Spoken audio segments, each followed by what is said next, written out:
Hello, hello, hello. Anybody there?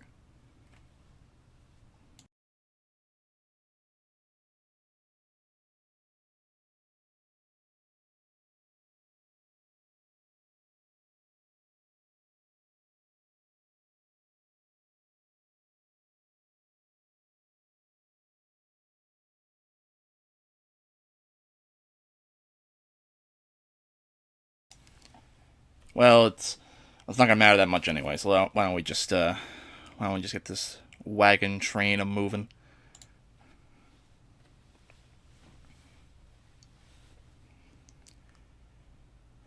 Well, greetings and salutations. I'm here, you're there, everyone out there. Welcome to today's stream. I know the channel has been inactive for quite some time, and that shouldn't probably be on the screen right now. So let's just get rid of that. Would not be a me project without me screwing up in some way, shape, or form. Uh, Well, firstly, wish I had somebody here to tell me how the audio is. I'm not peaking so much, but I will turn myself down maybe a smidge.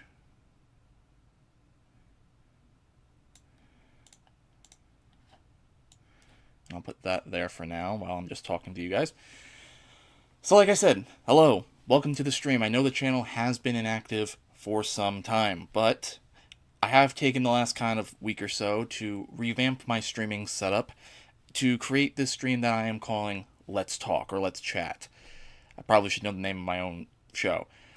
This I'm aiming to be a bi-weekly stream. Happens on Saturday mornings, Saturday or Sunday mornings, where I just sort of pick out a couple of things that I want to talk about, and I talk about it for hopefully under like 2 hours at max, maybe.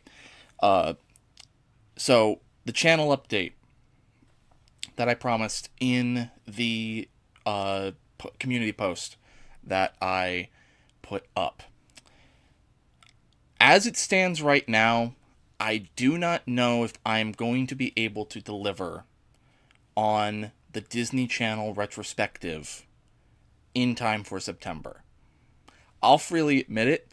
I procrastinated a little bit, waited too long, and then when I finally wanted to go start it, the first thing that I wanted to talk about was taken offline, presumably by Disney. And because of the story I wanted to tell with that particular project, I kind of need it. I'm kind of being thickhead about that. Uh, so VEDs will probably still happen. That's still on the table. But as for that huge, like, hour-long project, that is being probably pushed off indefinitely for the moment. I know that's going to disappoint some of you, and I apologize for that. That's completely on me. Uh, but that's pretty much the update that I wanted to give. I have a couple of other ideas. If I can get to those in time, maybe there will be something. But I kind of want to keep those close to the chest. I hate when I announce stuff way far in advance because I inevitably just screw up. It's inevitable. But we're not here to talk about my flandering channel that YouTube still will not let me monetize because they think it's reused content, even though at this point most of my videos include me and heavy editing and stuff like that. What the fuck, YouTube? But we're here to talk about three main subjects on the show today. We're going to be looking at, kind of proto-analyzing, but mostly looking at the brand new Beetlejuice 2 Beetlejuice trailer that was released this week.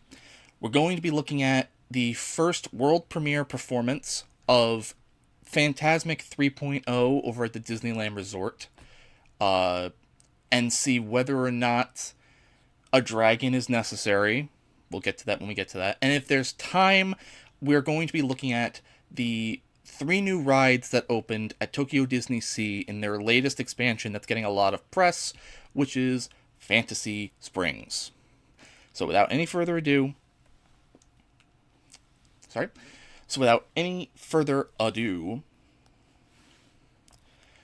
let's talk about Beetlejuice.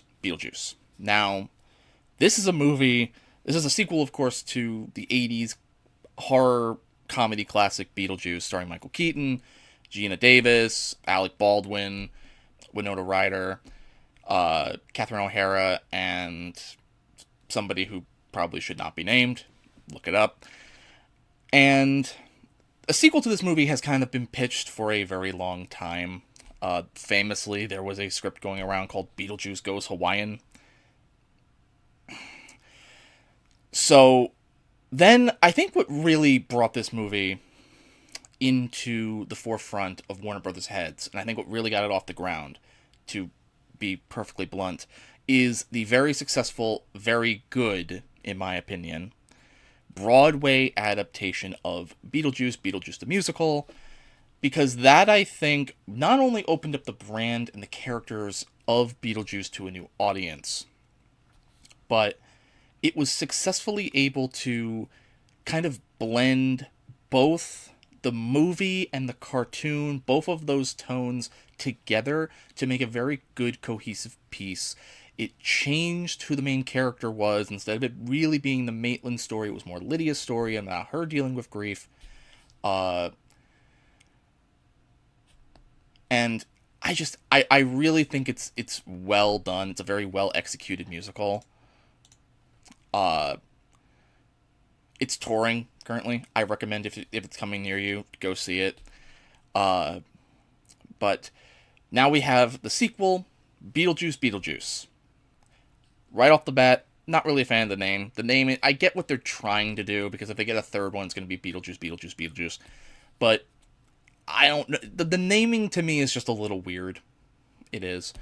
If we go to the description down below here, I don't know if you guys will be able to see it as well. It reads, Beetlejuice is back. Oscar-nominated singular creative visionary Tim Burton and Oscar nominee and star Michael Keaton reunite for Beetlejuice, Beetlejuice, the long-awaited sequel to Burton's award-winning Beetlejuice. Keaton returns to his iconic role alongside Winona Ryder, Stranger Things, Little Women, as Lydia Dietz, and Catherine O'Hara, I'm kind of paraphrasing a little bit, as Delia, with new cast members Justin Theroux, Monica Bellucci, I am probably butchering these names, Arthur Conti, in his feature film debut, with Jenna Ortega, who recently also had success with Tim Burton in the Wednesday series on Netflix. So she's kind of being typecasted right now as goth girl from old stuff, I guess. As Lydia's daughter Astrid, and I guess Willem Dafoe's in this. Okay. So the plot line, before we get into the trailer itself here, is Beetlejuice is back after an unexpected family tragedy. I'm going to assume, I haven't seen this yet, I'm going to assume it's the death of Charles Dietz, which again, look it up. Good. After an unexpected family tragedy, 3 generations of the Dietz family return home to Winter River. Still haunted by Beetlejuice, Lydia's life is turned upside down when her rebellious teenage daughter Astrid discovers the mysterious model of the town in the attic. So I will wonder how they're going to explain the Maitlands.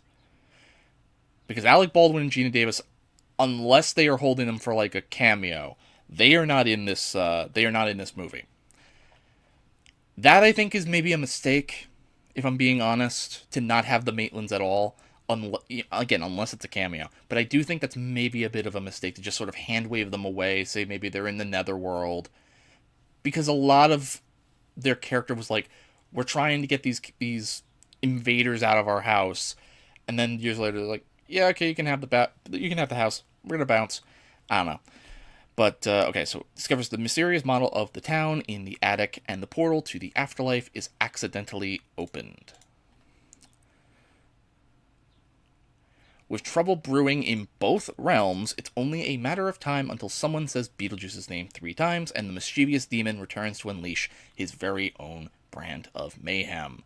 So, will they actually be able to deliver? Now, the other thing I will point out, before we get started here, about this trailer in particular, is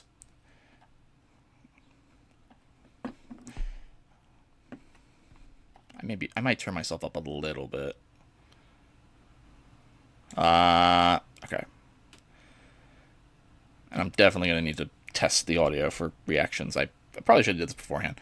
But the other thing I will mention before we get into this is Tim Burton has gone on record saying, I believe he said, there is no CGI, traditional CGI, in Beetlejuice. A lot of it was kind of back to basics, practical claymation, I would assume what he means by that.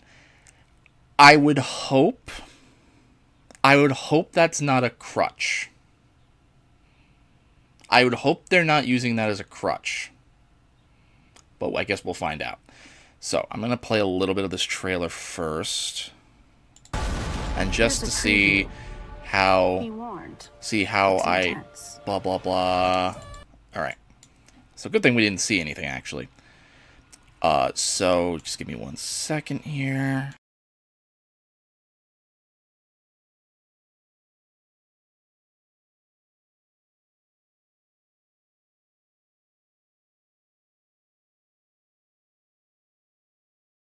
Okay, so that sounds okay.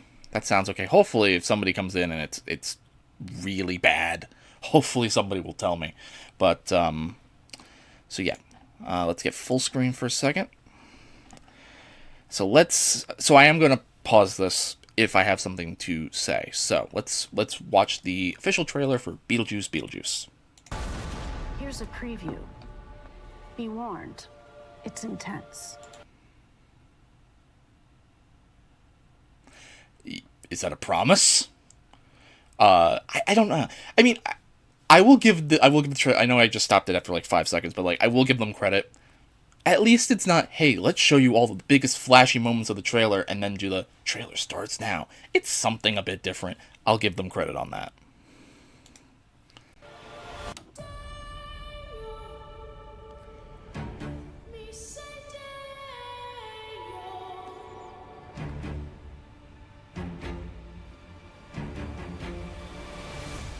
I can't believe Grandpa's dead.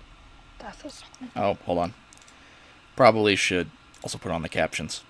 But Grandpa is dead. So yes, that confirms that Charles Dietz, is the one who dies, which is an interesting idea, because that would mean that Lydia pretty much has nobody now. She has Delia, but she's Delia. But, okay.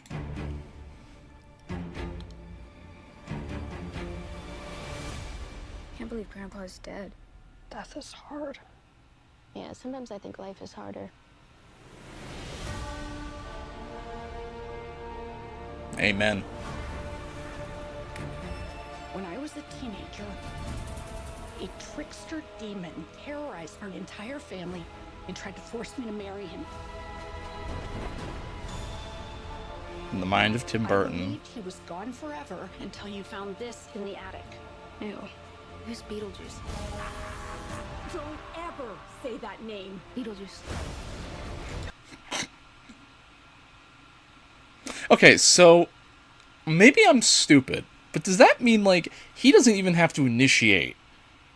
He doesn't even have to initiate the conversation. If you just say Beetlejuice, he'll just appear. Like, okay. Okay, so maybe that's how he appears for the first time, is that she just doesn't take her seriously. Astrid, I am serious. If you say his name 3 times, he will appear. Beetlejuice. The juice is loose. Okay. That let's pause on that for a second. Thank God Beetlejuice is a heavy makeup character, because Michael Keaton doesn't look like he's even skipped a beat, but we know obviously with the passage of time he's gotten older. One second. I'm just trying to... Okay. So we know with the passage of time he's gotten older, but because he's caked in all that, the wig, the makeup, the suit, you can't really tell. So maybe that's the reason you could argue as to why the Maitlands are in here, because they would have aged. Granted, de-aging technology is a thing, but whatever. Let's continue with the trailer. Oh, wow. I'm gonna make you so happy.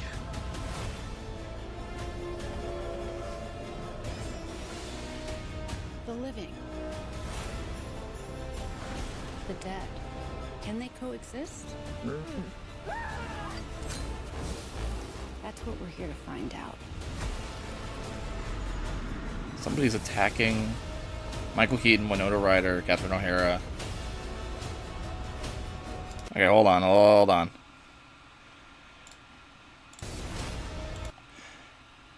I mean, that just looks good. Like you really can't tell. So, like, props to the makeup and hair team and on that for really, I think, bringing this character back to life, metaphorically speaking. Okay, so hold on. Let's look at this again. Winona Ryder, red dress. If you know the first movie, I wonder what that means. So does this mean Beetlejuice is gonna try to remarry her again?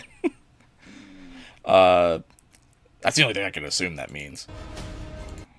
Catherine O'Hara. It looks like Catherine O'Hara either... That's the Netherworld, but I wonder why Delia would go there.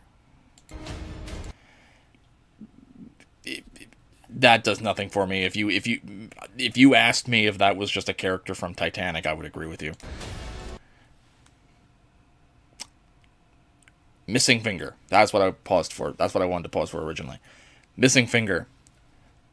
So I would assume then that is probably one of Beetlejuice's ex-wives.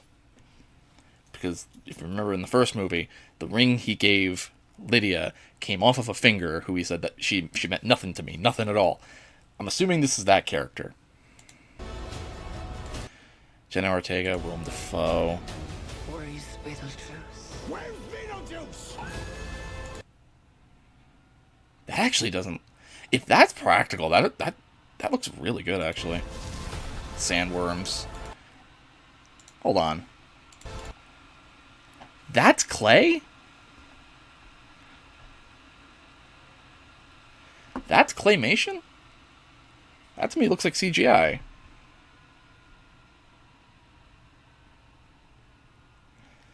Oh.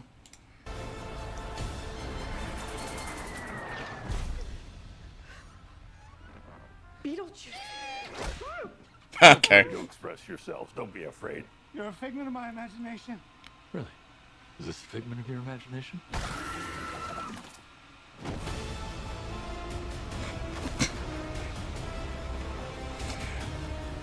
Okay. Yeah, that looks good. That looks good. Okay, so that, I will say,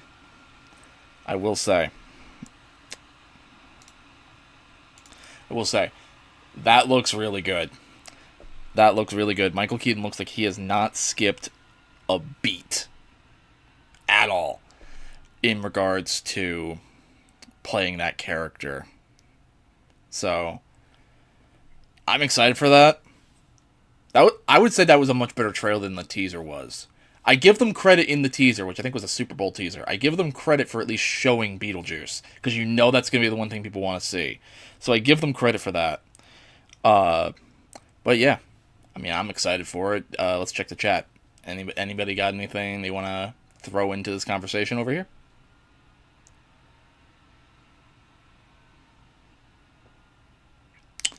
Moving on. I expected it. It's fine. Moving on. Let's talk about Fantasmic.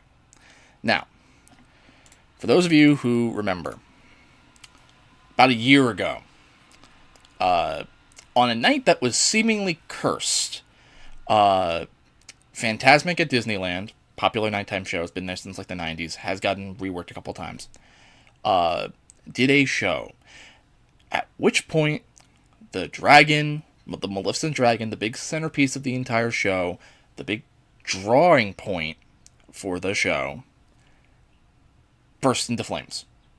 Burned to a crisp. And the show's been down ever since then. Then, I forget how long it was after that, they put out something on the park's blog that said, we're bringing the show back, but we're reimagining the climactic battle between Mickey and Maleficent. Nobody knew what that meant.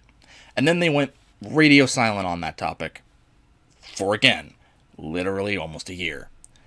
And then, about 2 days ago, I couldn't really escape it. It was really all anybody was talking about.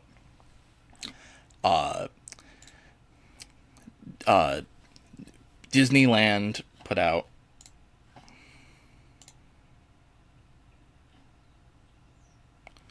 a massive announcement. Massive. Disneyland released new video of Fantasmic, Disney's longest-running nighttime spectacular, set to return to Disneyland Park on Friday, May 24th. And, well, let's see what they showed.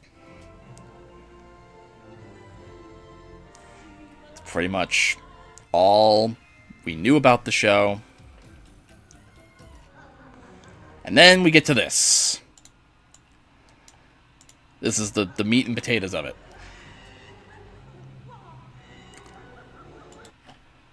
The announcement that the Maleficent dragon was gone. They took him a year, and all you're getting is Maleficent on a stick. And not surprisingly, people were extremely split on it. Here's my thoughts on it before we even get into the show. Because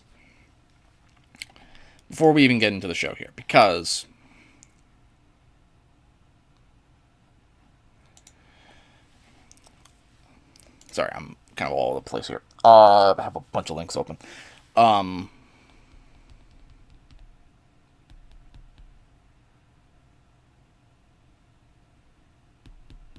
Sorry, brain fart.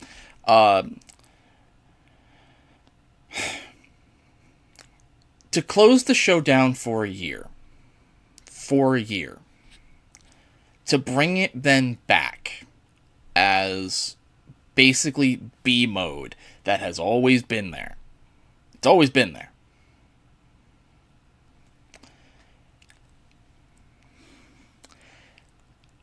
I think it's a good thing for the cast members, right? Because they get to go back to work. However, the dragon is the show. Whenever you see a logo or a poster for this show, you see the Maleficent dragon. And the fact that, especially now, I do think it was smart because there were rumors floating around that that they were actually bringing back a dragon. That's why they hadn't said anything. It's because they wanted to surprise people. That obviously didn't end up being the case. But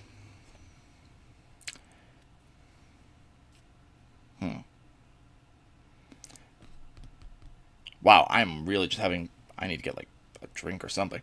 Okay, so in it... But, however, that was it. The LA Times did an interview, I guess, with the lead... What does it say here? No, I don't want immediate access. Who was it? The Disney Live Entertainment, I guess, spokesperson or the head, who has been working on the show for nearly all of its 3+ years, Toby Longo, who they go into why they did it. They say some things that I think are not true, to be perfectly blunt. You know, they say they added a lot. At least from the video, they didn't look like they did. But again, we will see. But they say, in regards to the question of would the dragon ever come back? Right? Because I think most people would agree, that you would be incredibly stupid to think, if you're Disney, that people will just take Maleficent on a stick, a corn dog, basically, over some form of a dragon. And, well, you see it right here. The official comment right now, we'll see if anything ever materializes of it, is, we're excited for something to come back, and we're in the works and working on it. But I think what I've done with that scene, that good versus evil, and that battle between Maleficent and Mickey is so spectacular. We all loved the dragon, and we'll keep working on things, but there's not much I can say about it. So people have perpetuated that to be like, they are working on something, it's just not ready. And there is something to be said of, well, why are you going to take the annual pass Firestorm on Facebook, Twitter, YouTube, etc., if you are working on something? Why wouldn't you just hold it off? But again, those cast members now get to go back to work, so it's, it's a give and take. So before we actually get into the show proper here, I'm going to take a quick break, grab myself a little sippy sip, and we'll be right back to the show. So stick right there.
Alright.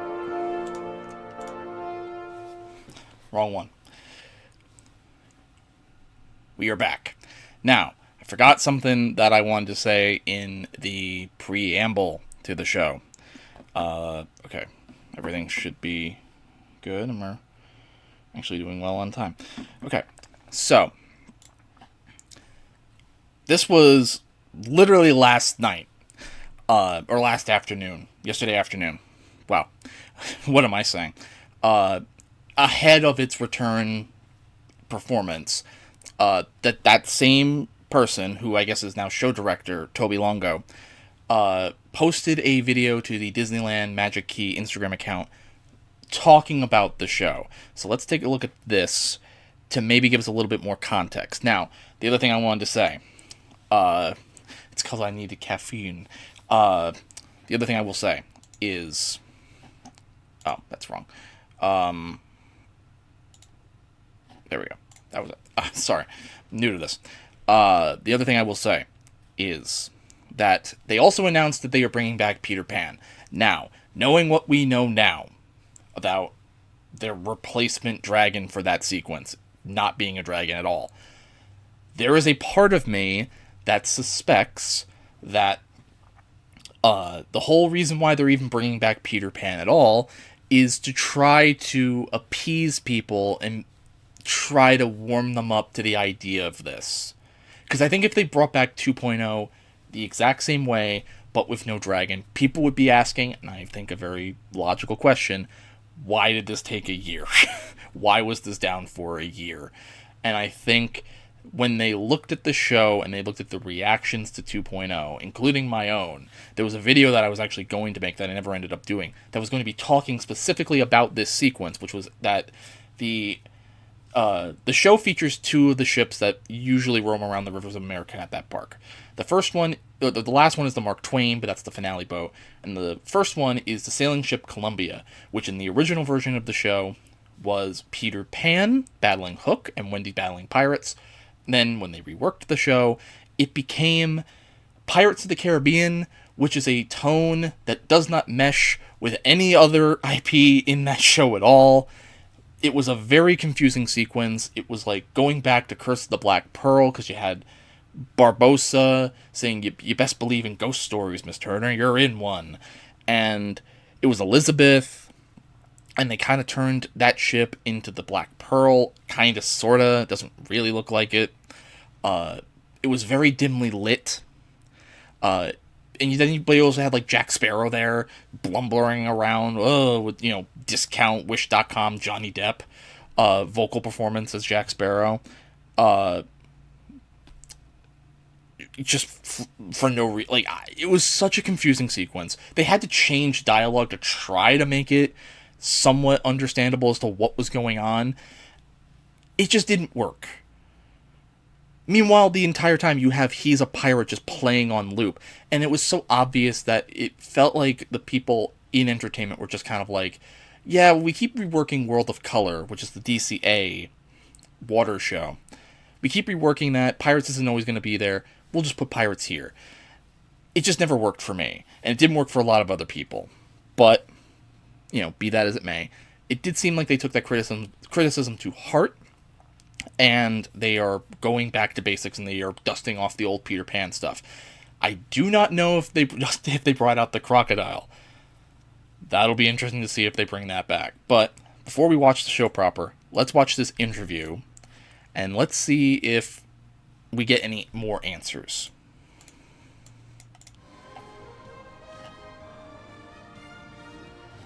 Hi Magic Key Holders, my name is Toby Longo and I'm the show director for Fantasmic here at the Disneyland Resort. The reason we're bringing back the Peter Pan scene is we really wanted to bring back an original part of the show, and the Peter Pan scene opened with the show 32 years ago, so we're very excited to bring back those characters for our guests.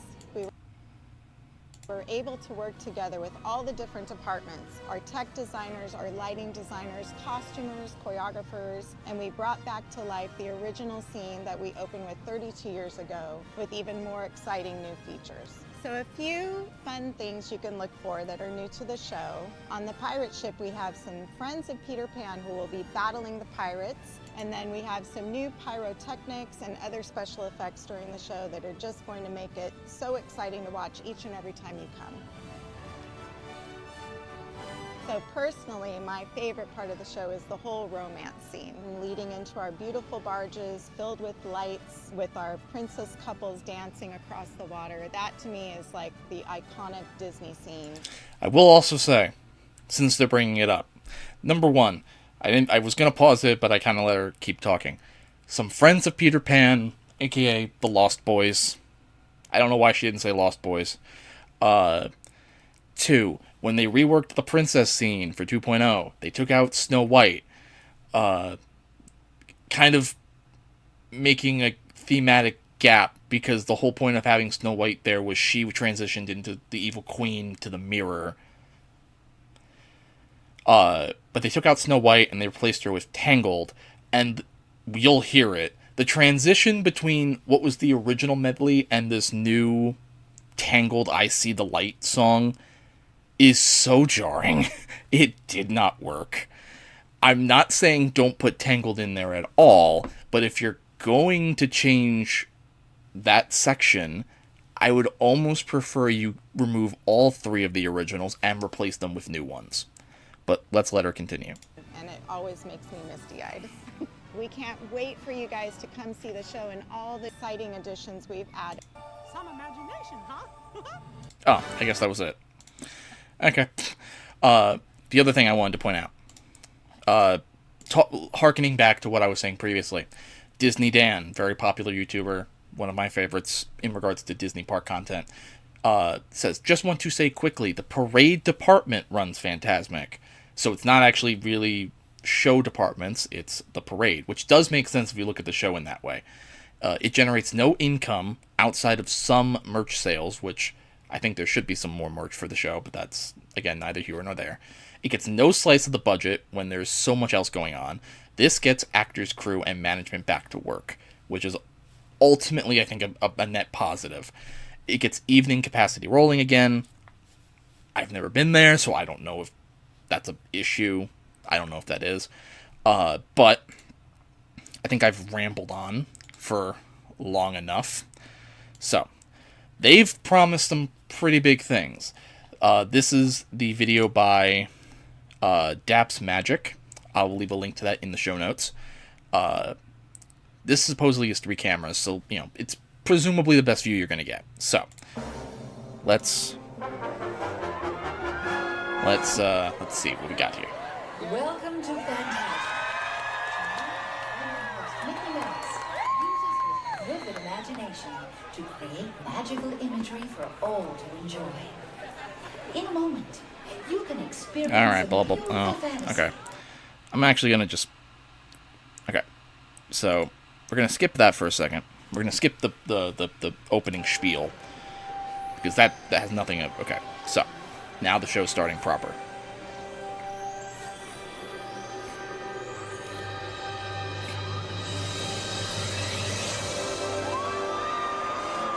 Locals, you know, Disneyland's a very local park. You know, you can tell.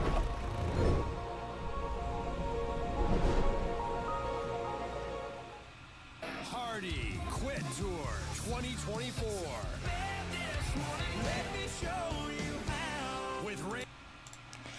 Okay, that's gonna be very annoying. Hopefully that doesn't happen too often, but I guess since I have it paused here, Disneyland's a very local-oriented park. It just is. It always has been. So, of course, the locals, I think, are happy to have any kind of show back, especially this one. But let's continue.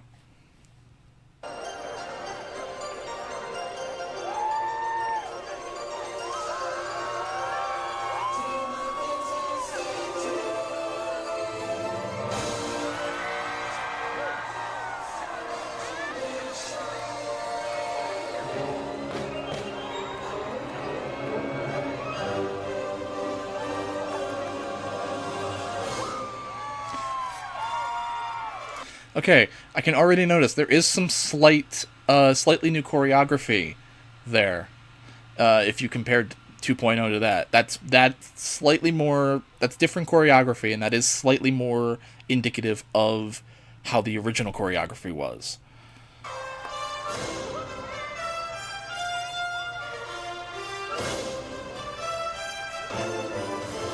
I've seen this show a lot, so I'll be able to point out some various changes, I think.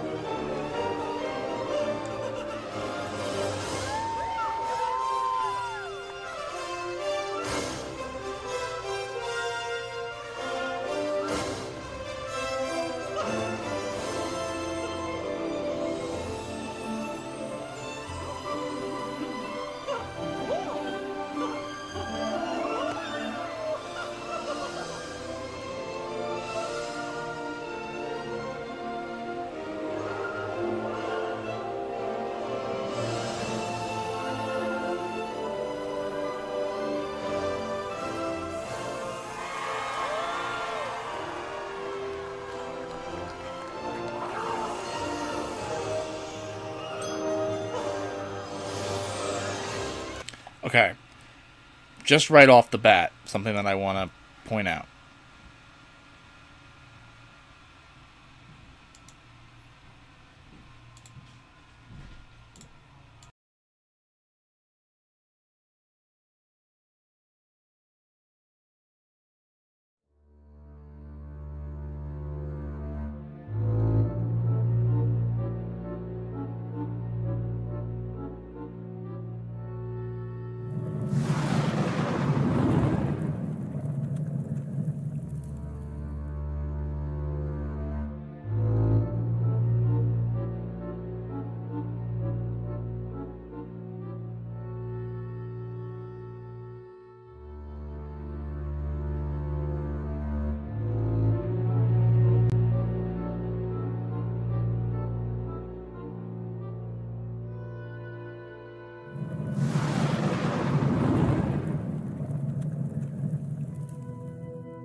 honey, it was ruined when she bought it. Yeah.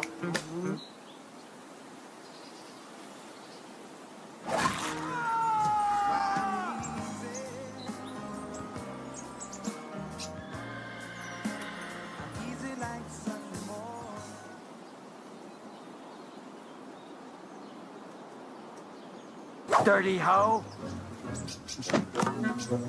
I'm sorry, baby. I love you. Come on, cat.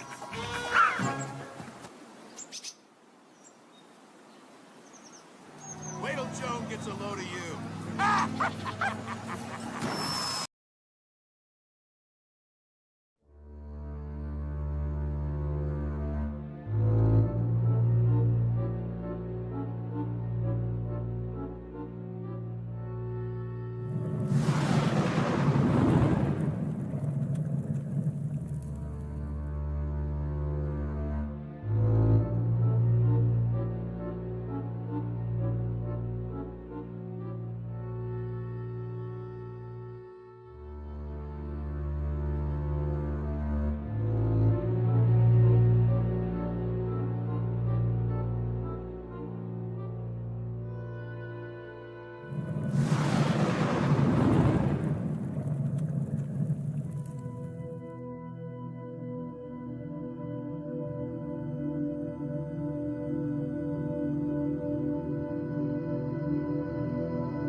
Alright, everyone. Sorry about that. Sorry about that sorry about that pause. But, I had to deal with something. So let's get back into the, show proper. The thing I was going to say, I don't know if I said it before I had to leave for a second, was maybe it's just the video. Maybe it's just the video. But it looks like they may have also toned back on some of the projections. Again, maybe it's just the video, or maybe it's just my eyes. But let's get back into the show.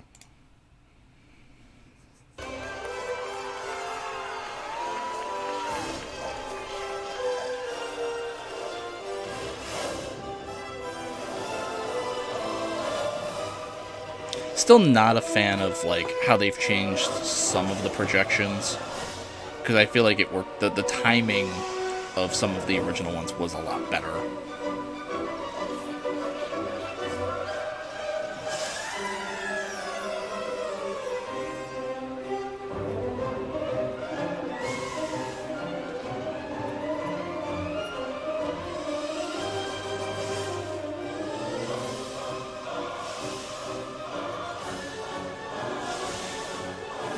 This does look slightly...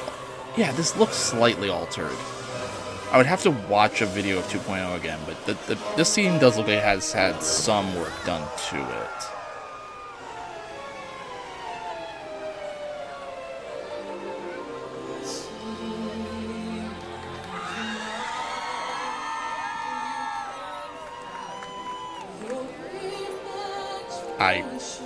Yeah, flowers! Woo! Although, again, maybe this is new. I'm more familiar with the original. I've only watched 2.0 like a handful of times. So maybe that intro was new. And I just can't tell.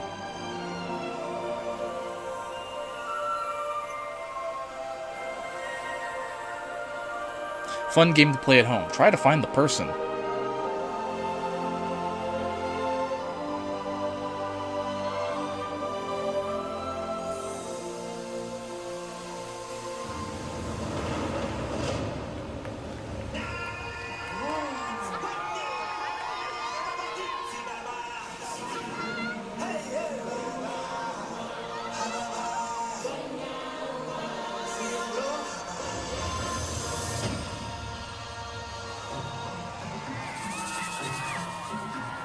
Some people do take issue with that, but I'm indifferent to it. I'm indifferent to it.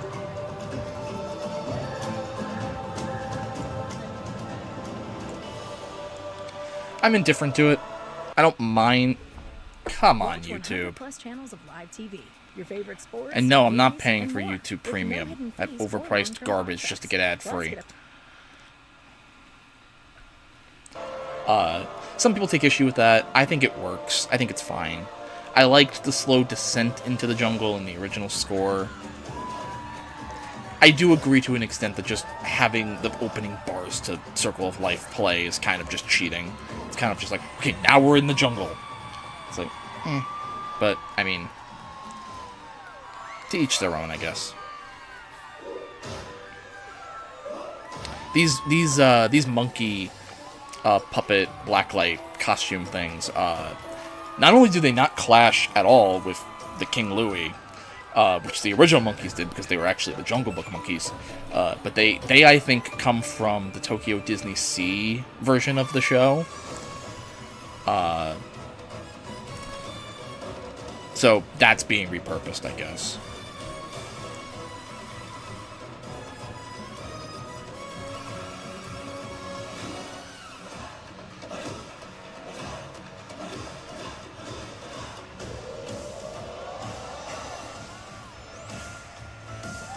Pink elephants, Dumbo. I don't know. It's like dubstep. Like I don't know. I don't know what kind of music this would technically be classified as. I prefer the original rock score, like hard rock version of Pink Elephants. That's just, you know, again, personal preference.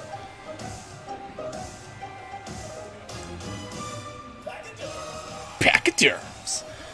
I like that they do. I do like that they kept that in.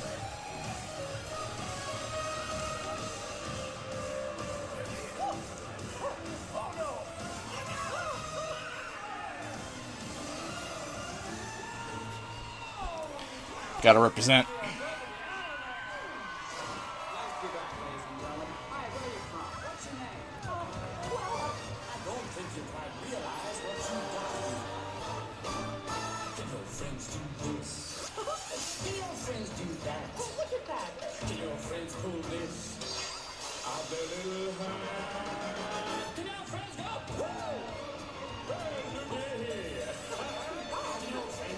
Okay, I'm going to pause this because I find this quite funny. In the original version of 2.0, and you can find it on YouTube, during the Friend Like Me sequence, when he's like, do your friends go poof? Well, looky here. Instead of it being like the camels and the elephants from the movie, it was actually something I'm surprised they actually did. It was, oh, actually, hold on. That's why it's different. I've only just noticed this now because of this angle. There used to be a scrim. Like a little, like, paper flap scrim that went behind this podium here on top of the cabin. They've gotten rid of that. I wonder why. But anyway, well, actually, it would have been on that scrim. It was 3 women in silhouettes who, that for the, do your friends go poof? And then, well, looky here. It was revealed to be, and somebody can correct me on this if I'm wrong, it was Cinderella, Sleeping Beauty, and I think Snow White in, like, bathing suit bikinis. Or something like that. And it was like, you know how in like the 2000s you would get like those cards where it was like Elf Yourself, where it was like giant head on a little body? That's kind of what it was. They got rid of that very quickly. Not that I'm saying there's an issue with that, but I'm surprised they even did it. I'm surprised nobody at some point through all their testing was like, Are we sexualizing the princesses here at the family park? Are we? But Anyway, let's continue. I just thought that was a funny little aside. I don't know how long that was into the show until they changed it, but...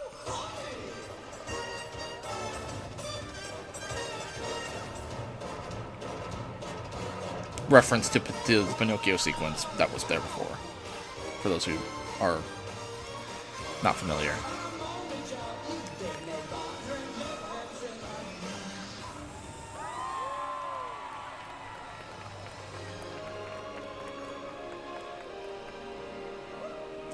Okay, one more thing that I will pause, and then I'll play a little bit more. One of my biggest criticisms of 2.0, in comparison to the original, is segments just happen. Segments just happen, characters just show up. There's no rhyme or reason. It's not really... there's no score that sort of blends them all together. How do we go from Jungle Book, or Lion King to Jungle Book, to Pink Elephants, to Genie, to then Under the Sea? Like, you see what I'm saying? It's not as cohesive. And that's kind of one of my basic criticisms of 2.0 in general, is it's just, it feels very World of Colory, which is fine, but you can leave that for World of Color. Now what's interesting is we're gonna get to the point now where pirates would show up, and I wonder how they're gonna transition to it now.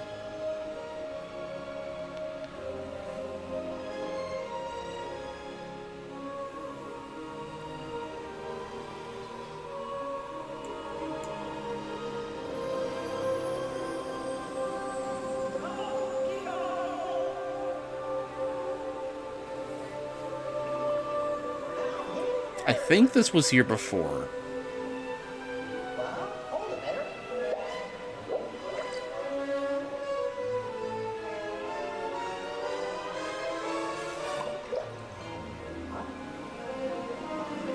Okay.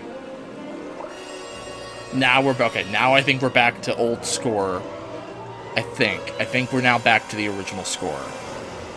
That's how they transitioned to it, I think. I know I probably should have rewatched 2.0 before this, but in case you haven't been able to tell from this already, I'm very bad.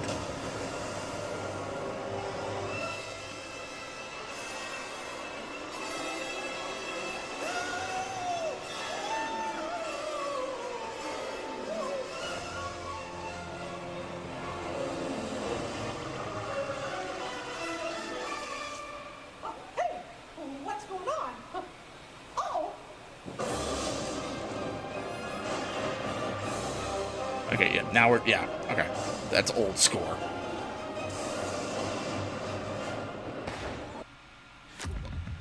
And, of course, right at the part that you would want. God damn it. God damn it, YouTube. Alright. Let's back up a... We'll back up a hair. Just to make sure we get the... Okay, I like that they kept the gunshot, the cannon shot.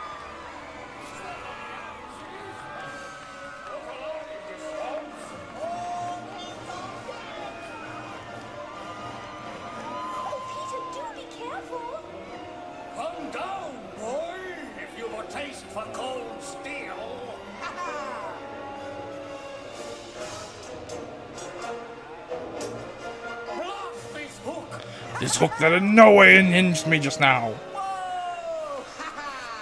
Scurvy brat! Going somewhere extreme. I'm gonna make you walk the plank. I'll feed you to the sharks. Double the powder and shorten the fuse. Shorten the powder and double the fuse. See, I should have showed a bit of the pirate sequence. This is just so much better lit. You can see what's going on, and everything from the music to the dialogue tells the story way better than I think the Pirates of the Caribbean sequence did. Again, that's just me.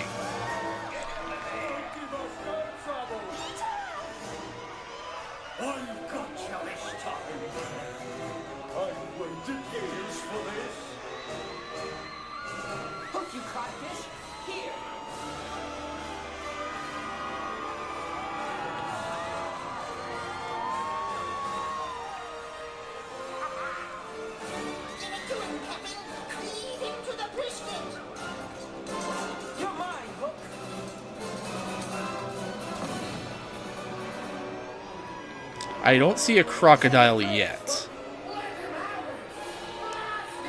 I'm also not seeing any of, like, the projection work that they claimed to have. This is literally how the old sequence looked.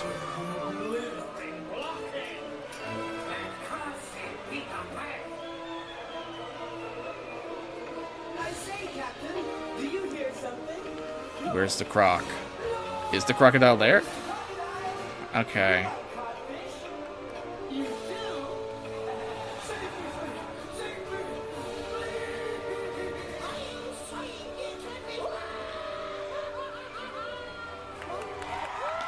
Okay. Number one, net positive, we've got the Peter Pan segment back. Fight me. I think the Pirates of the Caribbean segment sucked, but I've kind of already given my reasons for that. I hope for the day when if we do get a dragon back, that we also get the crocodile back, because him being on the water screens kind of sucks. Honestly, I don't even think you need to show the crocodile, and I think they did it too. You don't even need him. All you literally would have to play to give that indication is just have the tick-tock overlaid in the soundtrack, and that would be enough, I think. Minor nitpicks, but again, I'm glad they brought it back. I'm glad they listened to that feedback.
Okay. In 2.0, they actually did have a carpet apparatus. Until I see a video from a different performance, I am going to chalk that up to being a technical error and not being what's intended. Unless they used the same trapdoor. But I kind of doubt that. So I'm going to chalk that up to just being a technical error. But I think the performers did a great job at trying to make it seem intentional. But yeah.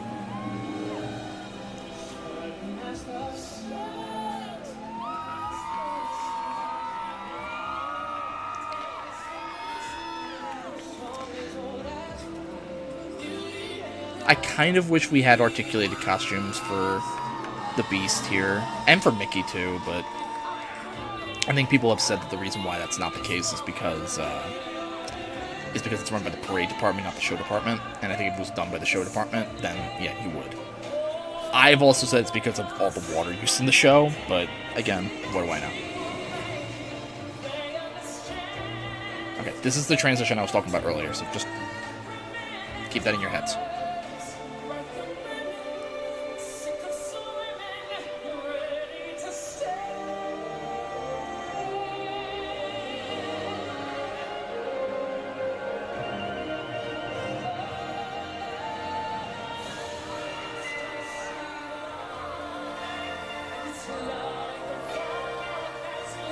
They made it. I think they might have did some doctoring to it, because I thought there was more downtime between the two. Maybe I'm just Mandela affecting myself.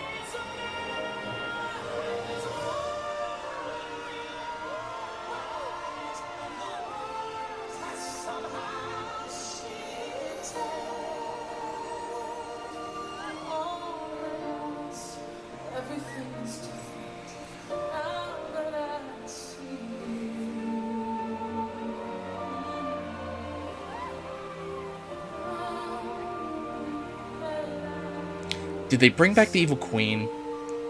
Can they bring back the Evil Queen to witch transformation, or are we gonna get like how it was in 2.0? Looks like 2.0. Yeah.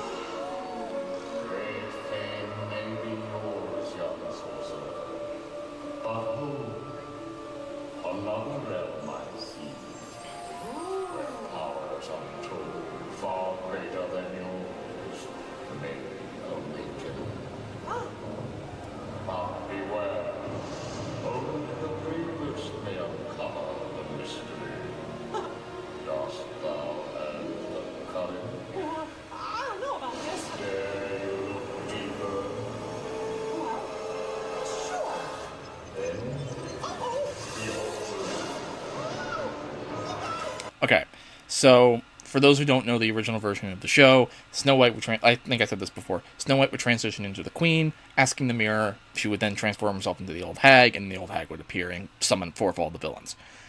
The one argument for this version of leading into villains that I've seen that I kind of can get behind, is that by doing it like this, it's more indicative of the original Sorcerer's Apprentice short. That it's Mickey's hubris, Mickey's ego, essentially, that fucks him over. It's Mickey's own ego of, I can do this realm will be nothing, I'm more powerful than them. That leads into villains and leads into the darkness. That is the one argument that I've seen that I can get behind. Even if I would argue, I don't know if that's intended, but it is the one thing where I'm like, okay, I will give them credit on that. I still miss it, but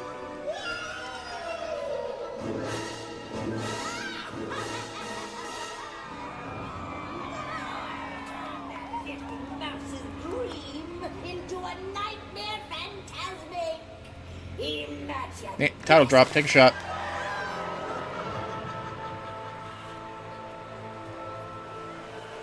Magic mirror on the wall.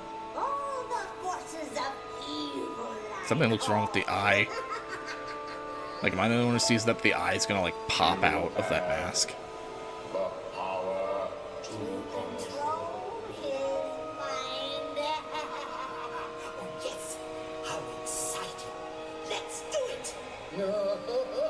Okay, so another thing I will say, I'm not going to pause it for this, but, like, I've yet to really see a lot of what they're touting as, like, these new flashy projections and effects. I've yet to see that. A lot of this just seems like it's Fantasmic 2.0 so far.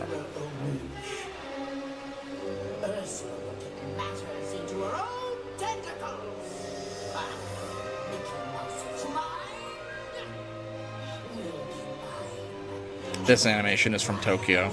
Is from Tokyo's version.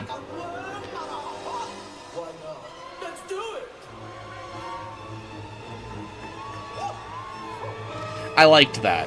I will give him credit. I liked that. I did like that change. To have Mickey running through his eyes. That was a nice. That was a 2.0 thing. That was a smart idea. It is something I kind of wish they did more often in the show, is just have Mickey be in these show scenes. Even if he doesn't really do much, just have him there to keep it being, like, his dream.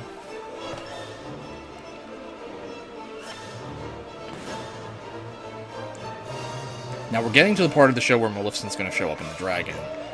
Now, what I'm going to assume is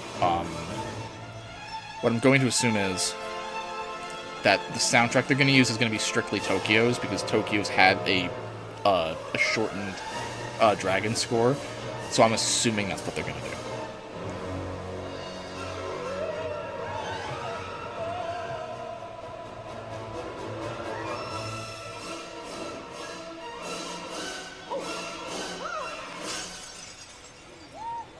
Oh.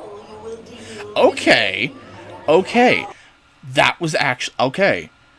That applaud. That is actually, I think, a better way to transition out of that sequence, because he's jumping and breaking the mirror where he lands. Golf clap. That was kind of smart. Now you will deal with me and all the powers of my imagination.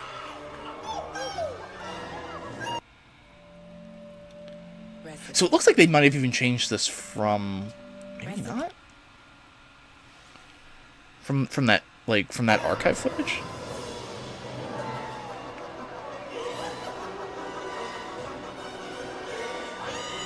Looks also like a new staff for Maleficent, too. Like they might have given her a brand new staff. I would have to look back at 2.0.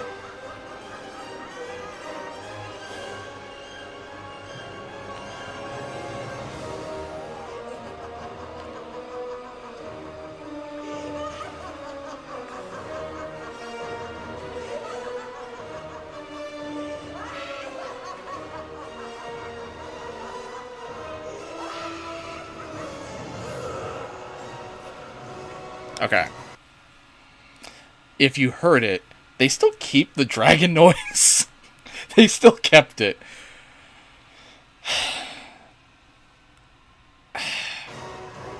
I'll let it play out before I say anything, because I do have some thoughts.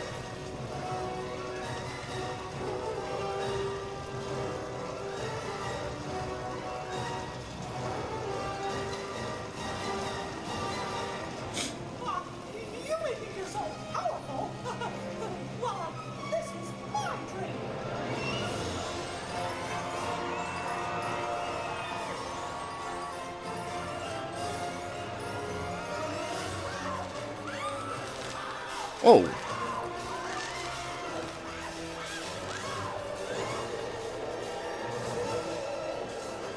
Oh, what are they gonna do? What are they gonna do for the final thing in this sequence? Because she didn't turn into the dragon.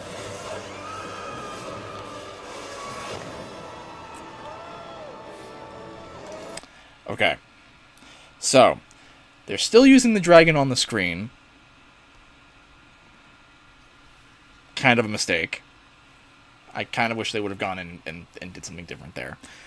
Number 2. Pros right off the bat. The way it transitions Mickey into the sequence, I think, is very good. I like him being on the lower level. That lower level doesn't get used very often, but I think it works because of what happens on the screen. Number 2. Criticism. I wish she didn't go into the air. If anything, I feel like she should have been on top of the cabin where Mickey was before talking to the mirror, and that should be, because that's the center point of the stage, that should be the center point of that sequence, not off to the side. That's number 2. Number 3, the added pyro works, but again, if you really wanted to flesh out this concept, I think it would be cool if for those pyro blasts, a villain shows up from before, especially since I don't think that the villains showing up again on the water screens happens. So those pyros should be, she summons the witch. She summons maybe a puppet or the walk around that you see sometimes in Tokyo or the one that they have in the parade during Halloween of Ursula. And maybe a Chernobog puppet or something. Just, I don't know. I feel like you could really flesh out this week, because the stage feels very bare, is what I'll say. And Mickey, I think, is, credit to the performer playing Mickey, they're having to do a lot of the legwork, I think, literally, to make this idea work.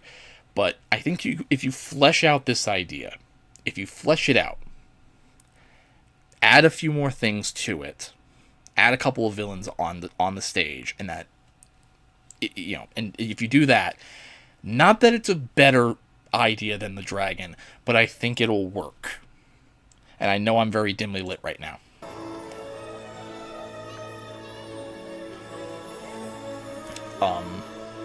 But yeah, those are just my general thoughts. It does the job.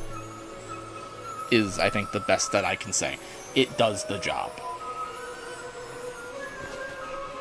It does the job.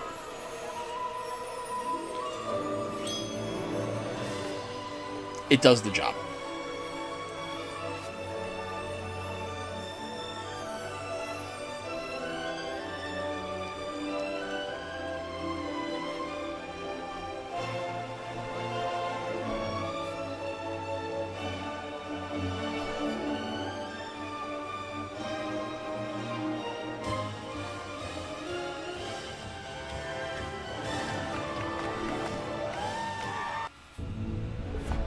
Watch live and local news. Of course. A variety of networks. Of course. With no extra cords. You're annoying, YouTube.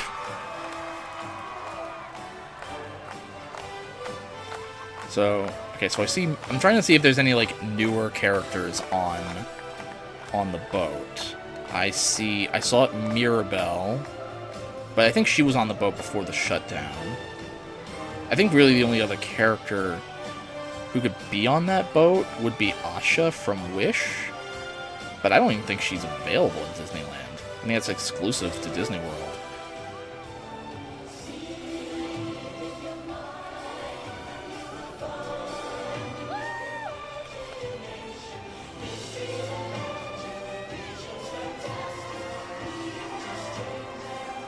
Wait a minute. Okay, so Tweedledee and Tweedledum, but no Alice. Did they make a cut to the cast size of the show? I think they did. Yeah, because it's Buzz and Woody on the back. There's no Green Army men that were usually with them. Yeah, I think they might have, like, completely slashed the cast for this show. Like, made it like a skeleton crew.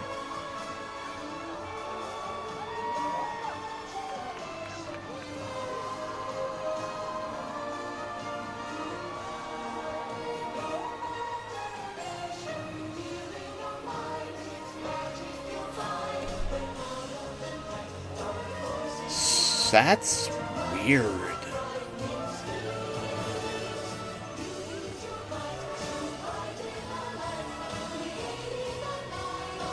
Because that boat used to be filled with characters. Is that budget cuts? In a show that's already kind of been budget cutted?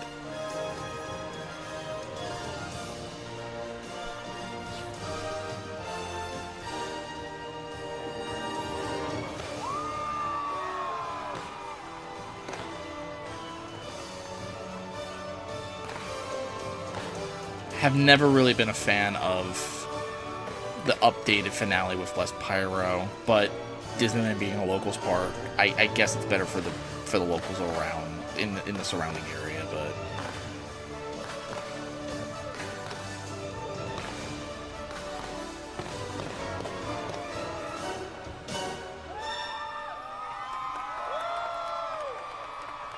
Some imagination, huh?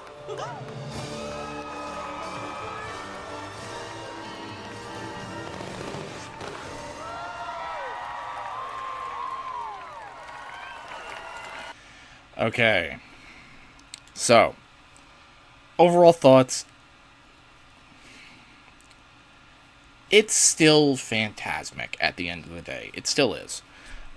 That's the score. I think is what has carried this show as far as it has. That Bruce Healey score, I think, is just really good. I've already given my thoughts on the dragon sequence. I've given my thoughts on the Peter Pan sequence. I think I'm glad that it's back. But what I said that I don't like that the cast seemingly has been shrunk. That I think is a massive blunder. And what I don't want to have happen as a result. Now, there's been no indication yet that this is what's going to happen. But what I don't want to see happen is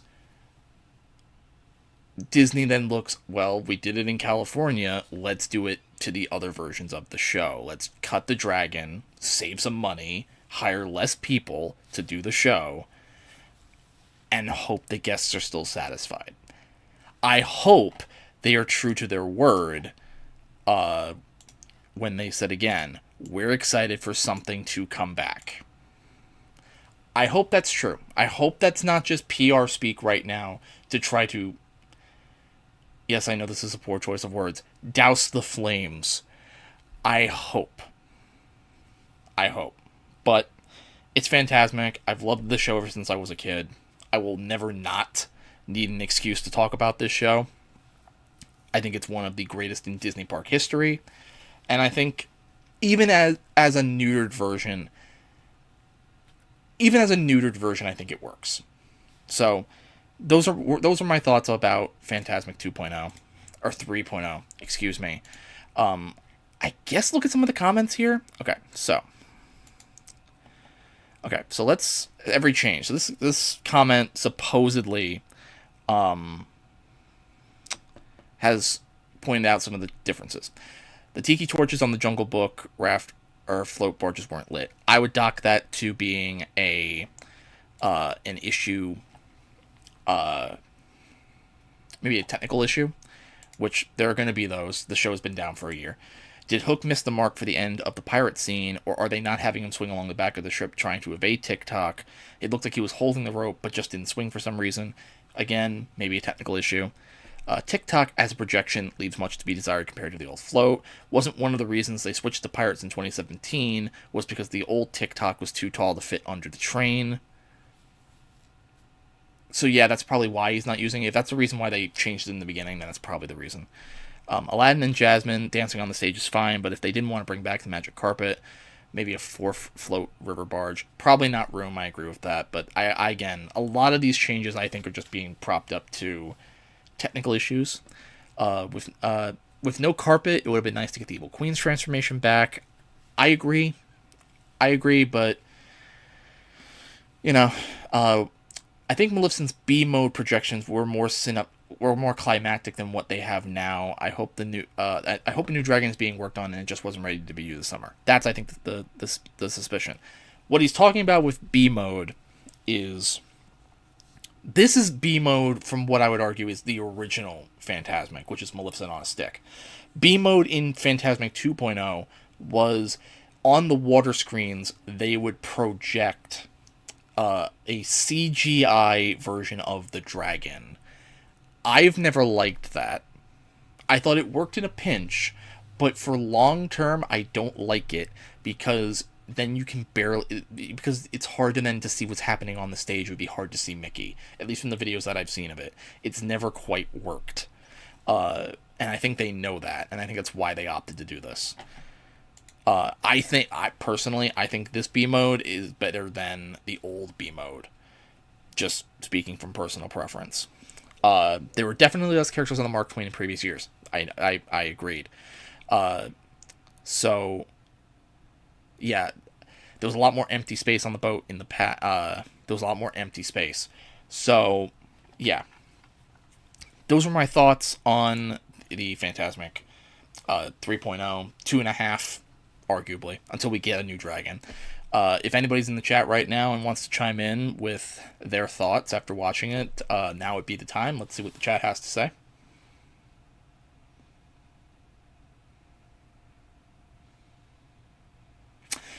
Moving on.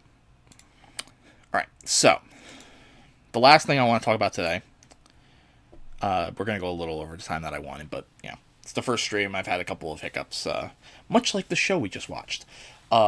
Is in Tokyo Disney Sea, which is part of Tokyo Disney Resort. It's a park that is Disney licensed but not Disney owned, which I think kind of throws a lot of people off. It's one of the reasons why their version of Splash Mountain is not switching over to Tiana. That is strictly a American park thing, which I'm not getting into that. I think if you're still mad about Splash Mountain closing, you're an infant. But, you don't have to take my word for it. And they just opened a new expansion. It's called Fantasy Springs. And the idea of Fantasy Springs, from what I've been able to gather, is it's mainly 3 lands in a land. Or in a park. No, it's a land. So it's 3 lands within a singular land. And the 3 IPs, much in the vein of like Galaxy's Edge and Toy Story Land, is a Arendelle frozen area, Then you have a tangled area, which I believe the tangled area is called Corona.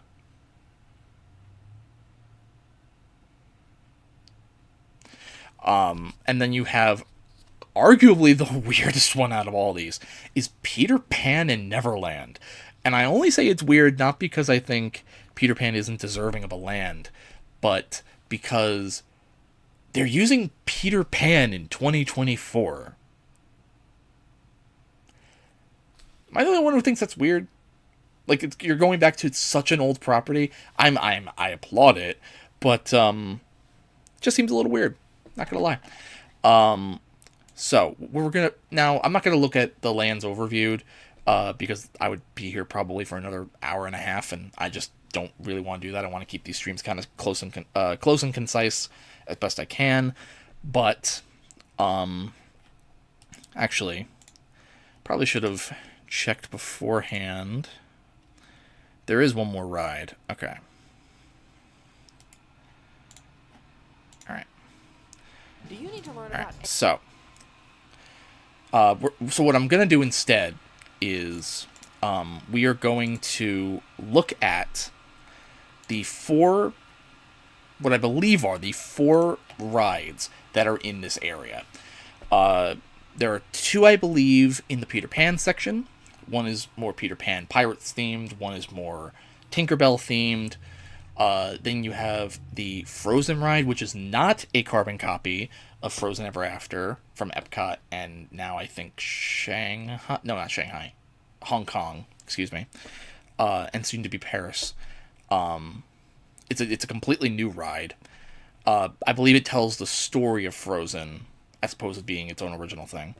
And then we have Rapunzel's ride, which is, again, kind of retelling the story. And I believe those are the only rides in this area. It's only 4. So this shouldn't take too long.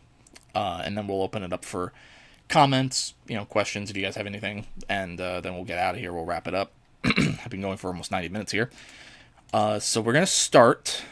So we're going to go in order of what I think is what I would perceive as being least impressive to most impressive. So we're going to start with, what was this called? Wait, is that really? Okay, so in the comments here, this says, at Pixie Hollow, so it's Fairy Tinkerbell's Busy Buggies. At Pixie Hollow, Tinkerbell has started a new delivery service. Here, guests can help Tinkerbell deliver parcels and packages to various locations throughout the Fairy Valley, each reflecting a different season. So, we'll see how this ride is.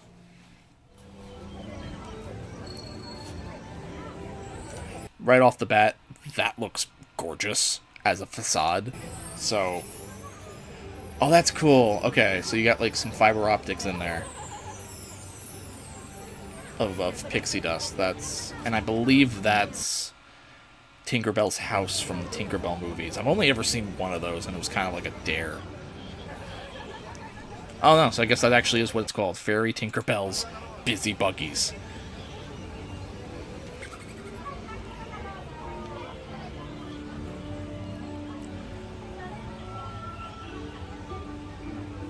If there's anything that Disney does well, I think it is the theming. So this is... Okay, so this is, I think, with the queue.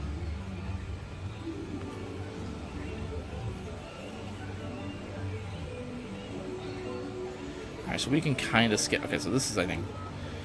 Okay, so obviously it's going off of that, like, it's tough to be a bug... Kind of like, we're going to shrink it down to the size of a fairy. Everything's going to be bigger, larger than life. Didn't know this had a queue in it. Kind of just skipping around here. I'm assuming if you know the Tinkerbell movies, then you know what that is. I don't.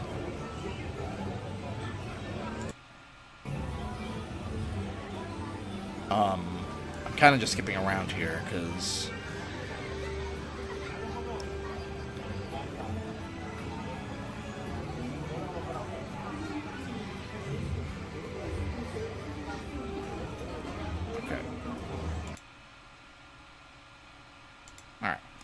So this is where the ride starts proper. Now, okay, so right off the bat, because it's different seasons, this says ship to Winter Woods. That said ship to Honey Harvest or something. Hold on. Cherry Tree Lane. I see what you did there. So I wonder if these do go to different places, like it's 4 different rides, depending on which ride vehicle you get. Probably not. I'm probably asking too much, but, let's see.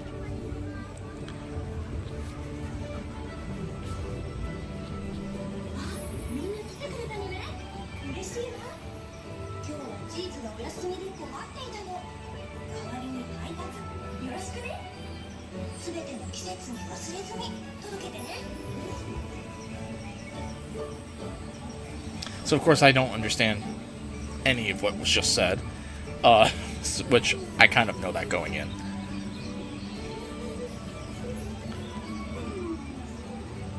You know what this kind of reminds me of?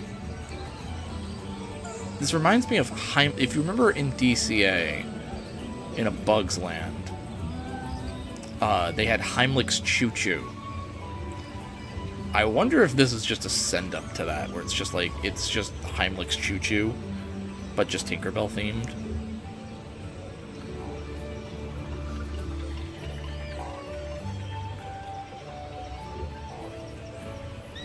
Slow down, ice ahead.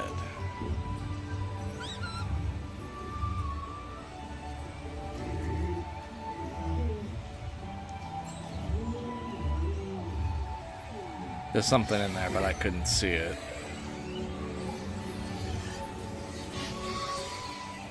Oh, that's cool. Since you're on ice, it spins. Okay.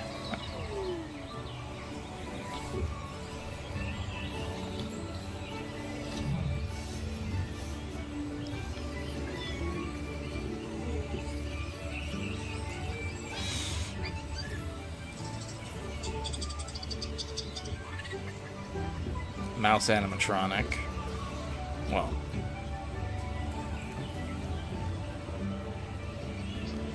Thanks for helping us deliver, Tink. Wait, that's it? That's it? Okay, we're now exiting Fairy Tinkerbell's busy buggies because that was literally boring. But again, if it's a kiddie ride, then I get it. But I think if you're going there as an adult, I would not ride that. I would not. That is kind of boring. Hopefully the other 3 rides make up for that. So next we're going to be talking about the second of the 2 Peter Pan rides, which is Peter Pan's Neverland Adventure. In Peter Pan's Neverland Adventure, guests join Peter Pan, Tinkerbell, and the Lost Kids. They're lost boys. On an epic adventure through Neverland to rescue John from Captain Hook and his band of pirates. The attraction invites guests to board a boat for an immersive 3D experience. Interesting that it's John and not Wendy. But does this have the queue in it too? Okay, so this has the queue. Not really interested in the queue. I kind of just want the ride because it's Disney. It's like a Disney ride, so like we know. Oh, hold on. Okay, so there might be a pre-show. Okay, so it seems like you walk through. You hungry, little guy? The Garfield movie is a total blast. It's the perfect family.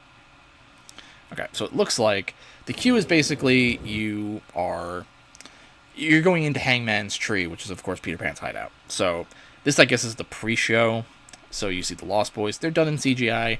I know some people had issues with that. I don't. I think if you're going to build a 3D environment, I'd rather them be 3D models just to match everything more. And the models actually look pretty good. So, all right, let's see.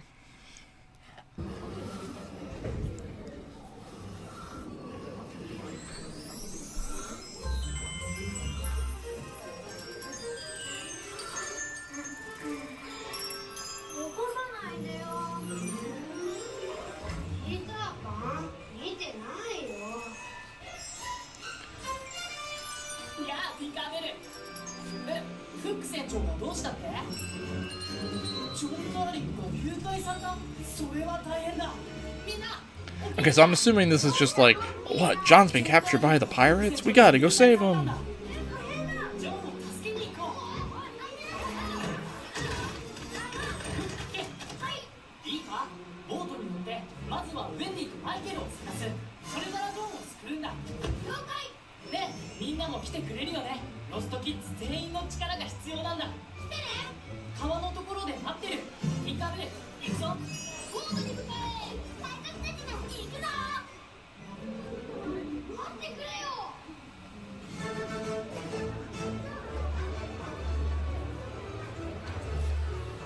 Okay, then you walk through more of the queue. Okay, so these are the ride vehicles.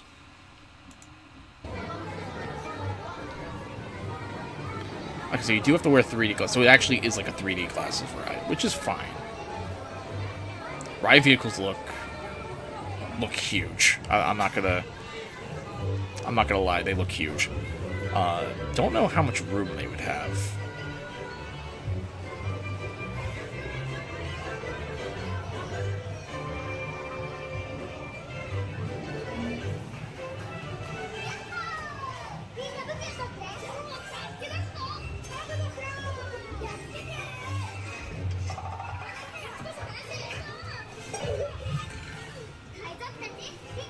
I kind of wish some of the characters spoke English,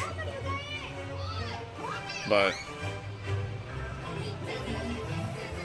Okay, so now they're following the leader. Oh, there's TikTok.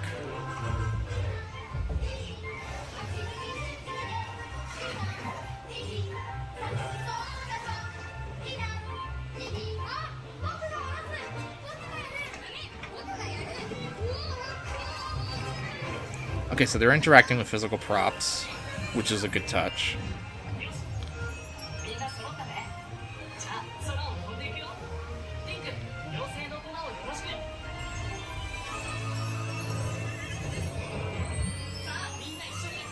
Oh, looks like there's some like projection work on the vehicle for the pixie dust. That's nice.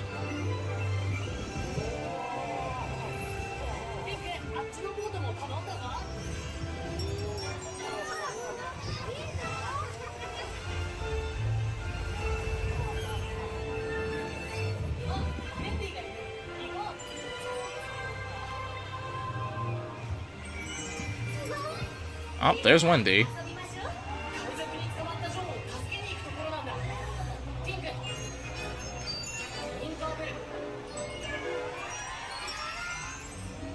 I don't know why Wendy would want to hang out with the mermaids, though. I thought they were dicks to her in the original movie. Oh, crap. No. Are we... Okay, is it just Tiger Lily? Is it just Tiger Lily? As long as it's just Tiger Lily, I think we're fine. I mean, granted, those shadows on that wall are questionable, to say the least.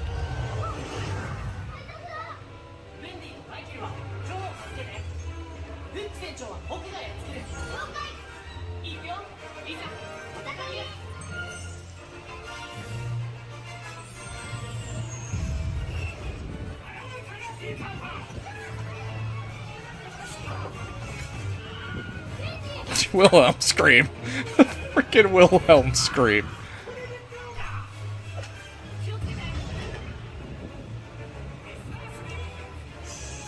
Oh, we're going to Skull Rock.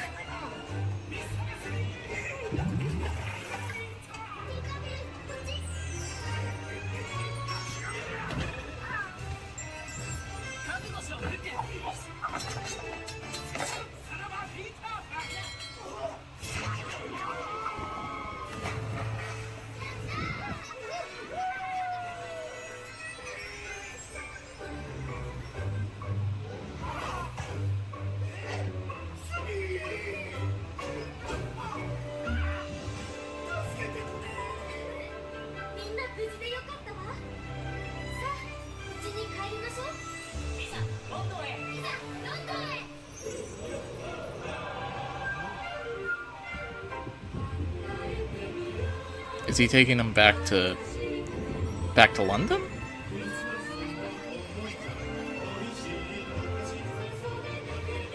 Oh yeah, he is.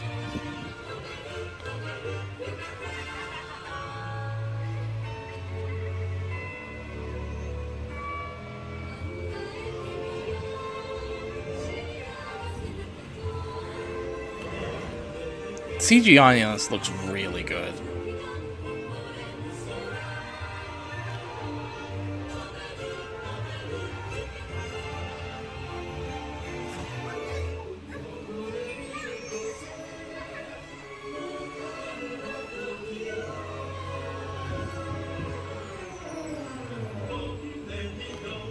And the transitions back to a physical set are really well executed.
Okay, that was actually quite that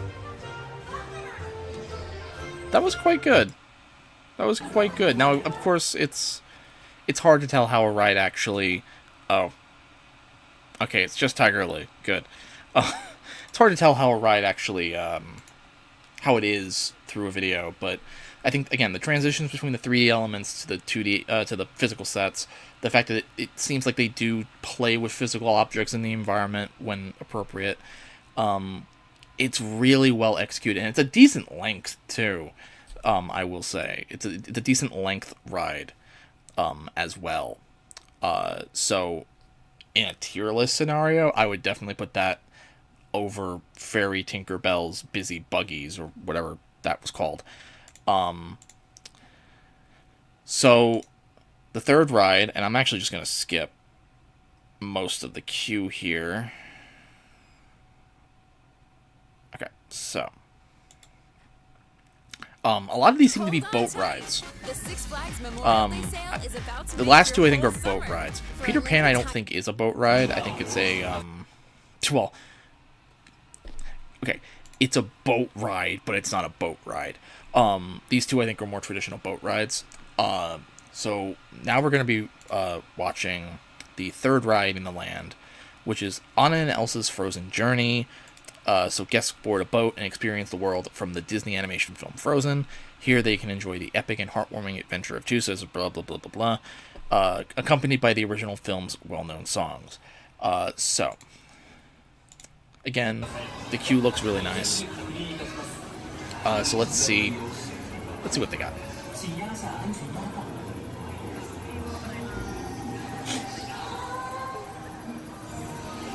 Again, the only criticism I have is I kind of wish the rides had more English, or were more bilingual. But, you know, I guess know your audience, I guess.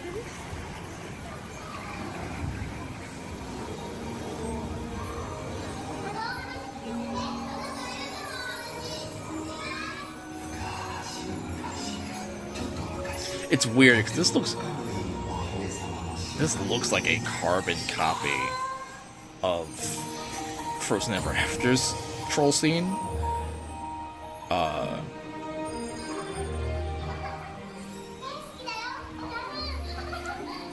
This looks like new animation. Although it might be... Yeah, I mean, it would have to be new animation. Maybe it's not. It's been a while. It's been a hard minute since I've watched Frozen.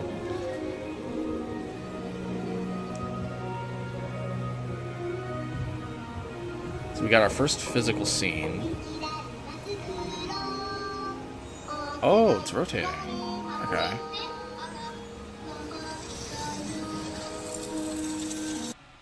Oh, 1 second, everybody.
Alright.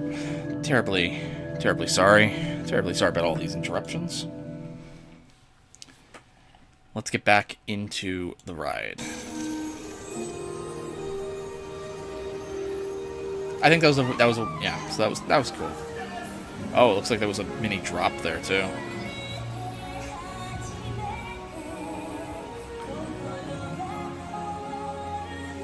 Disney animatronics never fail to look good.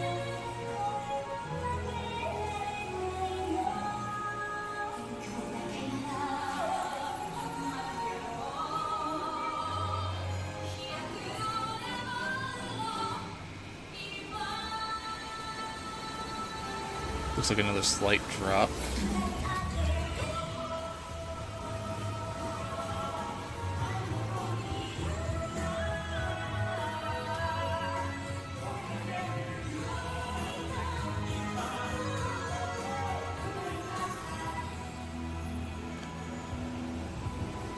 The transitions, but oh, okay, that water looks. That has to be a projection. That's not real water. That has to be a projection.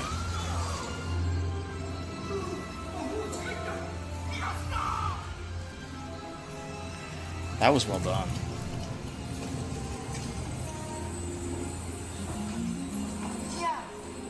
And this scene, minus the Kristoff and Anna animatronics, looks exactly like a scene from Frozen Ever After. They just added those two characters in there.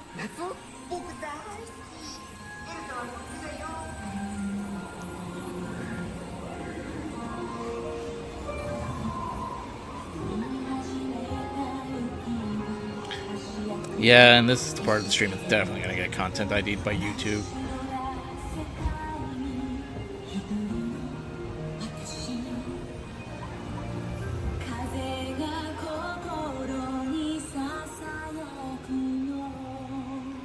Surprised it's surprised it hasn't been muted, this video.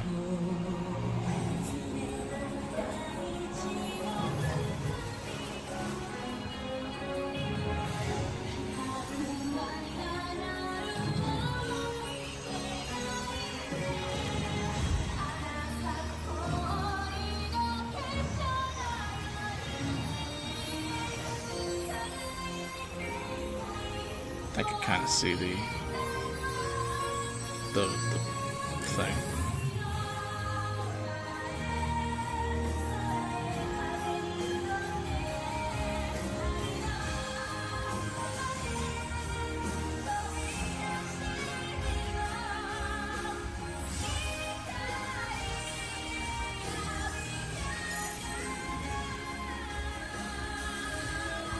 Wow. That's gorgeous.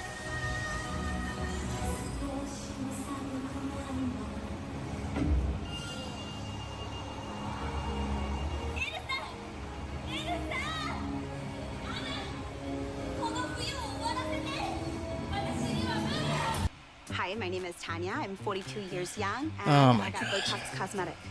I got treatment in my forehead, on my crow's. Oh, wow.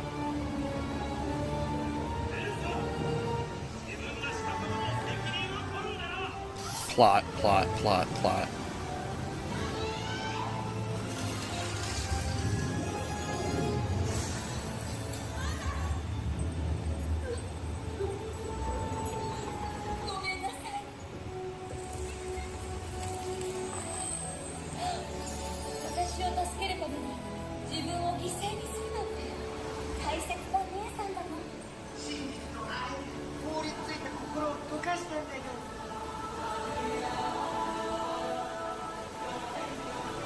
These are decent lengths.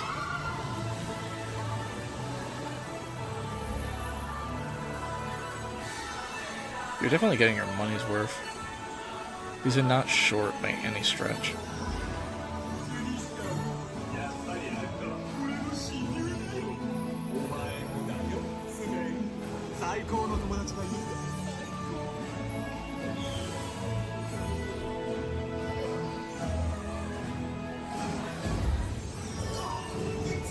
That's a nice statue.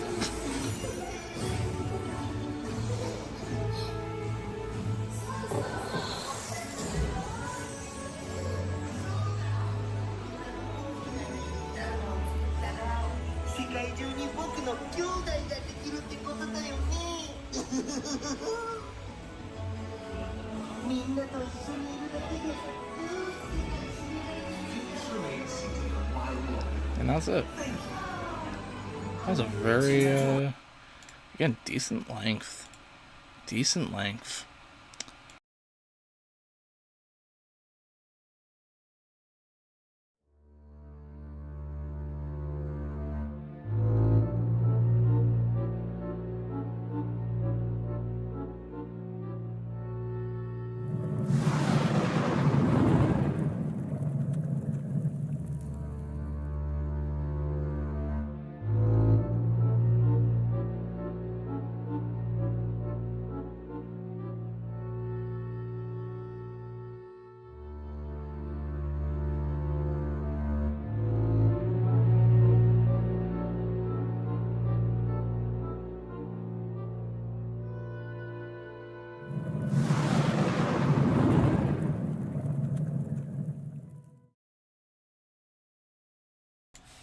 Again, terribly sorry for that pause. I thought I heard a knock at my door. So, I can definitely see the Frozen Ever After influences in some of the way the scenes look. It is a better ride than Frozen Ever After. I would agree with that.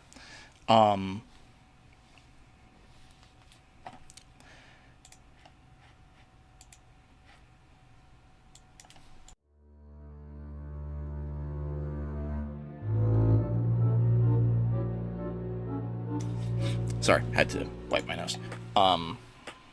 It is a better ride than Frozen Ever After. Let's just get that out of the way. Would I rank that higher than Peter Pan? You know what's actually weird? I actually think the Peter Pan ride's a little better. I would actually say I think the Peter Pan ride's just a smidge better. Maybe that's kind of my Frozen bias, because I was not really a fan of Frozen. The animatronics are good. Like, but, you know, they're Disney animatronics. Beauty and the Beast ones are amazing, so, like, yeah. I mean, would I do it? Yes, but, I mean, it wouldn't be a,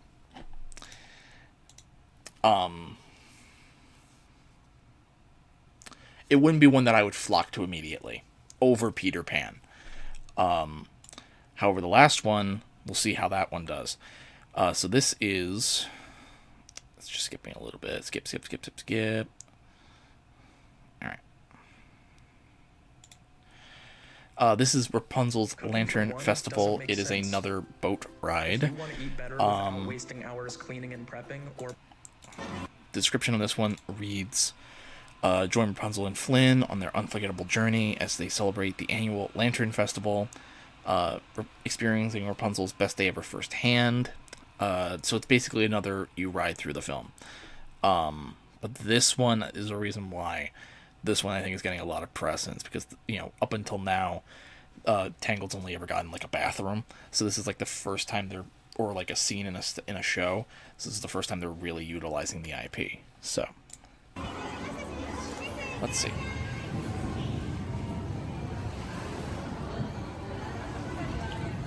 This was a windy night, I guess, in Fantasy Springs.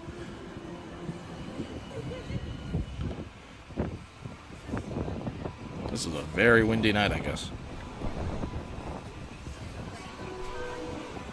This is also a night. I guess that's like an outdoor scene, which the other two haven't. So, or the other three. Well, I mean, Tinkerbell does, but less said about that one, the better.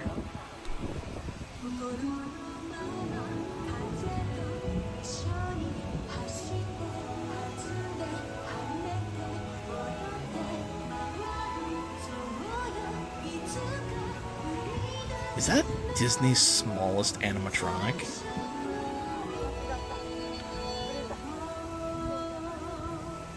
That might be. That might hold the record for Disney's smallest animatronic. I'd have to look that up, but it's definitely an animatronic.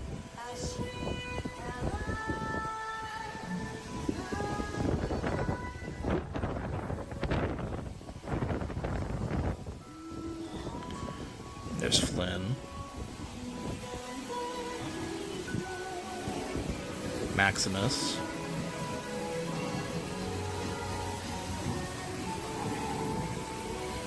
These look gorgeous, man. Even just the little movements they do, they look gorgeous.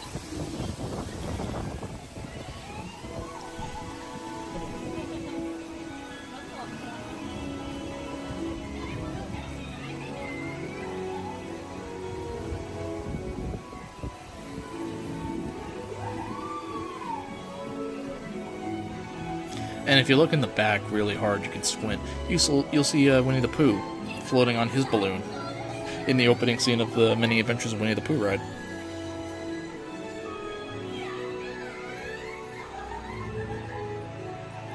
Snuggly Duckling. Are we gonna go in, or is it just like... Are we going into the Snuggly Duckling, or... No. Well... No hook hand representation. Unless you go to the Peter Pan ride. That looks so... I've seen pictures of this ride where if somebody had told me this was just a screenshot from the film, I'd believe them. They did a good job.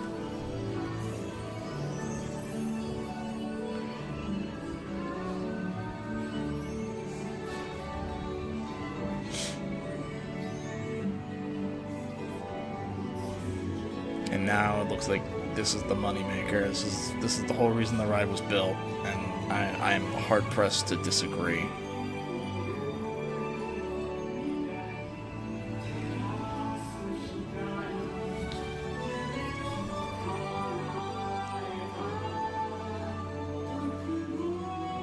And the fact that, like, I'm sure it's like piano wire holding those things up, but like you really can't see it, at least not in this video. So it really does a good job at like emulating that scene. Oh, there's the boat from the opening of Pirates.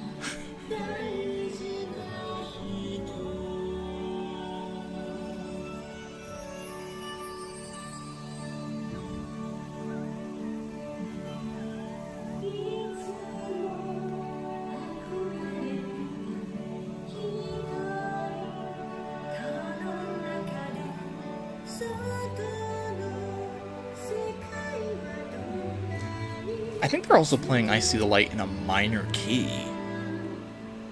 Or a different key. Maybe not minor, but definitely a different key. There's the drunken guy. On the right, there was the dude who wants to make a love connection. That's Vladimir, who collects ceramic unicorns. Is that it?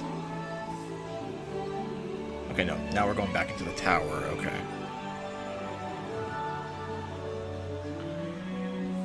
Are we gonna get Are we gonna? Well, no, not Pascal. Obviously, we're getting Pascal. We're gonna get Mother Gothel.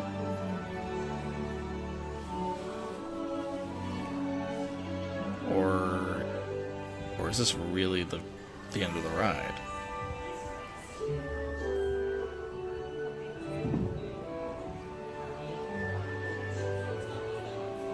Gorgeous. I wonder if they're getting if they got Lisa Keene to do those. Because I think she was responsible for a lot of the paintings in the tower in the film.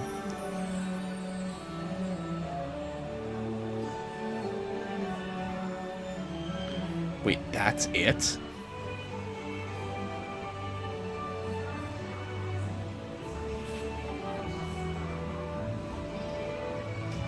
Yeah, that was it.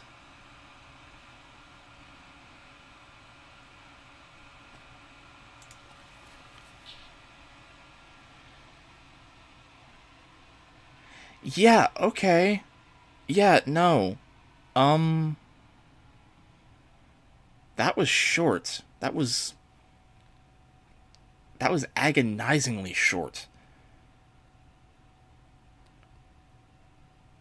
Okay. I mean, I guess proof in advertising. You see the festivals, and then you leave. That was okay. So tier list. Honestly, ride number 1, Peter Pan. Peter Pan. I think Peter Pan is the best executed ride out of the 4. Then followed by Frozen, then followed by Rapunzel, and then followed by the Busy Buggies.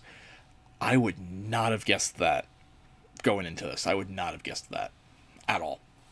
I thought this would have been the top one.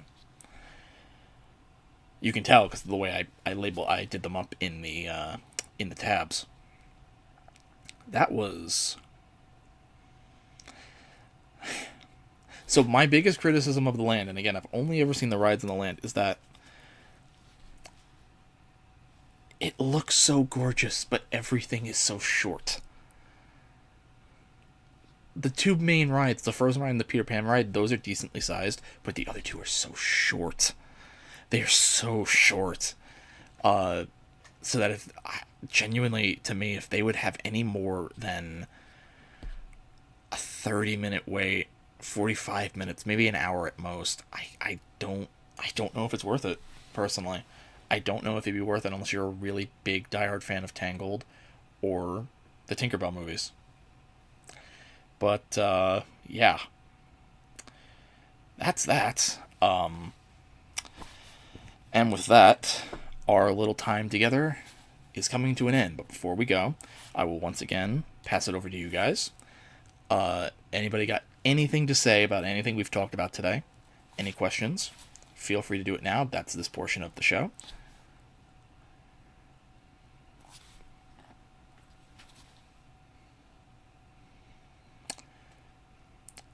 You know, at this point, I've been going for 2 hours. I would say it's slightly disappointing. But, you know, you gotta start somewhere. So, yeah. If you've tuned in for the whole thing, or just 30 seconds, thank you for popping in. And I guess I will see you all, maybe, ideally, in 2 weeks' time. But keep an eye on the community post, and I'll let you all know. But until then, I'll be seeing you.